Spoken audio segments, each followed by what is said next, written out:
एक बार आलस्य से परेशान एक व्यक्ति गौतम बुद्ध के पास जाता है और बुद्ध के सामने हाथ जोड़कर कहता है कि बुद्ध जी, मेरे अंदर बहुत आलस्य है, मैं इससे बहुत परेशान हूं। मैं इस आलस्य की वजह से अपने जीवन में कुछ भी नहीं कर पा रहा हूं। जो मैं करना चाहता हूं, इसकी वजह से मैं अपने जीवन में उन्नति नहीं कर पा रहा हूं। कृपया आप मुझे इस आलस्य से मुक्ति पाने का कोई तरीका बताइए। यह सुनकर बुद्ध जी मुस्कुराते हुए और उस आलसी व्यक्ति को कहते हैं, तुम्हें कैसे पता चला कि तुम्हारे अंदर आलस्य है? उस आलसी व्यक्ति ने कहा, बुद्ध जी, केवल मैं नहीं बल्कि मेरा पूरा परिवार और रिश्तेदार भी कहते हैं कि मैं एक आलसी व्यक्ति हूं। बुद्ध ने कहा, क्या तुम मुझे उसका उचित प्रमाण दे सकते हो कि तुम आलसी व्यक्ति हो? तो उस आलसी व्यक्ति ने कहा, तथागत, मैं दे सकता हूं। मैं ये तो जानता हूं कि सुबह उठना मेरे स्वास्थ्य और मेरे जीवन दोनों के लिए लाभकारी है, लेकिन मेरा आलसीपन मुझे सुबह उठने नहीं देता। तो बुद्ध ने कहा, अच्छा, परंतु क्या तुम्हें पता है कि आलस्य क्या होता है? उस व्यक्ति ने कहा, बुद्ध जी, मुझे ये तो मालूम नहीं कि आलस्य होता क्या है, लेकिन यह जो भी है बहुत बुरा है।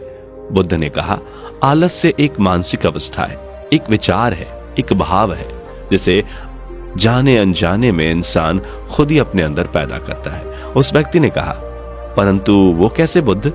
इंसान खुद कैसे पैदा कर सकता है? तो बुद्ध ने कहा, हमारे भीतर आलस्य के दो कारण होते हैं। पहला कारण है शारीरिक और दूसरा कारण है मानसिक। शारीरिक स्थिति पर आलस्य का पहला कारण है भोजन।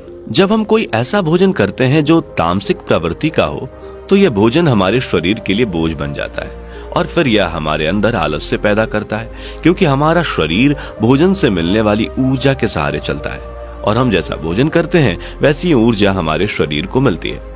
इसलिए अगर तुम आलस्य से बचना चाहते हो तो तुम्हें शुद्ध सात्विक भोजन करना चाहिए, यानी जो आसानी से पचे और सीधे प्रकृति से प्राप्त हो। आलस्य का दूसरा कारण है गलत तरीके से चलना, गलत तरीके से बैठना और गलत तरीके से लेटना। बुद्ध जी आश्रम में भिक्षुओं की तरफ इशारा करते हुए उस व्यक्ति से कहते हैं, अगर तुम ध्यान से देखो तो तुम्हें आश्रम में इन भिक्षुओं के चलने, बैठने और लेटने की अवस्थाओं में एक विशेष प्रकार का संतुलन नजर आएगा। जब ये चलते हैं तो इनके पैरों के बीच एक तालमेल होता है। जब ये बैठते हैं तो इनके रीढ़ की हड्डी एकदम सीधी होती है और गर्दन थोड़ी सी ऊपर होती है, और जब यह लेटते हैं तो इनका शरीर एकदम क्षैतिज होता है। इनके शरीर में किसी भी अंग पर कोई तनाव नहीं होता, जिसके कारण ये गहरी और आरामदायक नींद ले पाते हैं। तो उस आलसी व्यक्ति ने पूछा, बुद्ध जी, क्या पर्याप्त नींद लेना भी जरूरी है? बुद्ध ने कहा, ना कम न ज्यादा, हमेशा ही पर्याप्त मात्रा में सोना शरीर के लिए लाभकारी होता है। अगर तुम आज रात पर्याप्त नींद नहीं लेते हो तो तुम्हारा कल का पूरा दिन थकान और आलस से भरा रहेगा, इसलिए पर्याप्त नींद लेना भी जरूरी है। तो उस व्यक्ति ने कहा, हाँ बुद्ध जी, ये तो मैंने महसूस किया है। तो फिर बुद्ध ने कहा, आलस्य का तीसरा कारण है सुबह जल्दी ना उठना। यह सुनकर उस आलसी व्यक्ति ने कहा, हाँ बुद्ध, मैं तो सुबह जल्दी उठना चाहता हूं पर उठ ही नहीं पाता। तो बुद्ध जी बोले, तुम सुबह जल्दी तब उठ पाओगे जब रात में जल्दी सोओगे।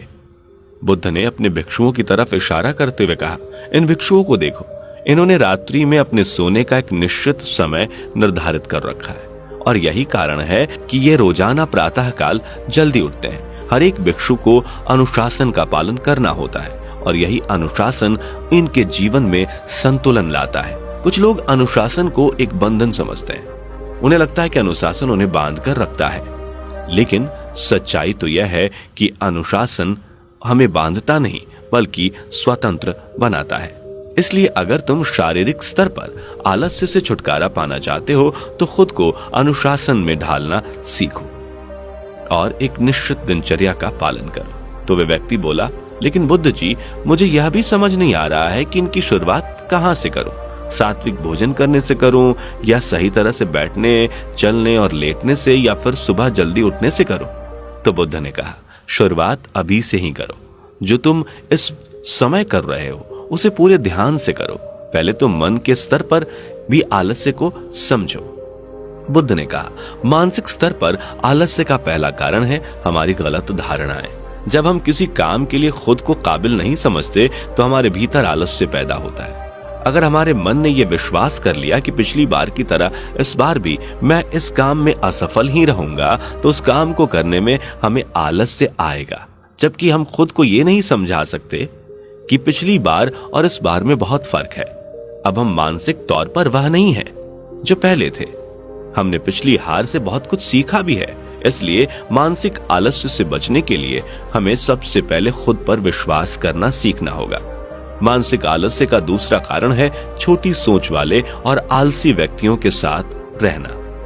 कई बार ऐसा होता है कि हम खुद आलसी नहीं होते, लेकिन कुछ आलसी और कमजोर लोग के साथ रहने से हम स्वयं भी आलसी और कामचोर बन जाते हैं। ये बात सुनकर वो व्यक्ति बोला, हाँ बुद्ध जी, ये तो मैंने भी महसूस किया है। बुद्ध ने कहा, सबसे पहले तुम आलसी और कमजोर लोगों की संगति में रहना छोड़ो।